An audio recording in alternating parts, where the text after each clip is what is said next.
Hey everybody, Summer here with Done Naturally, and today I have a bustum, lipase. What is lipase? What does it have to do with breastfeeding? What does it have to do with milk and milk storage? All right, I got you. Here's what lipase is very simply. It's an enzyme and it breaks down fat. It assists in digestion and breaking down fat inside the breast milk. Every mother has lipase in her breast milk. Every mother has a different amount. Some moms have a lot, some moms have a little bit, some moms have just enough.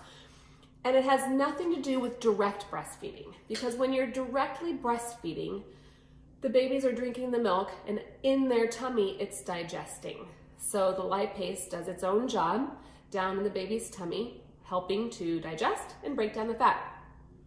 When lipase can become difficult is through storage. So if a mom has a lot of lipase in her milk, as it's stored, the lipase begins its work. That enzyme starts to break down fat. And if it does it enough or too much, then when you go to defrost, when you go to drink it from the refrigerator, when you're feeding it to your baby, it doesn't taste good. And sometimes the babies refuse the milk, or if you smell it or you taste it, it tastes soapy or chalky or has a bad aftertaste, kind of a dry taste to it. That means the mother has high lipase in her milk, which again, doesn't matter if she's directly breastfeeding, but can make a baby refuse a bottle. There's nothing wrong with it. If the baby will drink the milk, it doesn't matter. There's not a medical problem with having too much lipase in your milk, but sometimes it can make the baby not drink the milk because it tastes different than when it's fresh.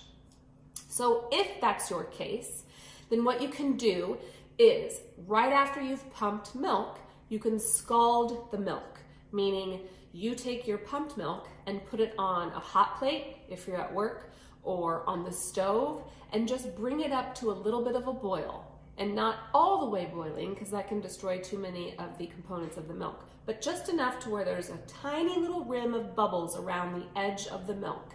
And then turn the heat off and pour it into your normal storage container and store like normal. Freeze, refrigerate, whatever.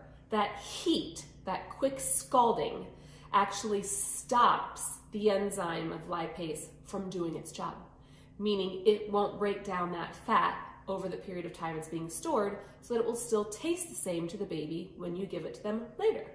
So lipase, not a medical problem if you had a lot of it, basically only a problem if baby refuses the bottle, and the best way to deal with it is scalding your milk. And the only way you'll know you have that is if the baby is refusing the bottle and then you taste it and you taste that chalky taste, soapy taste, just dry aftertaste, kind of funky.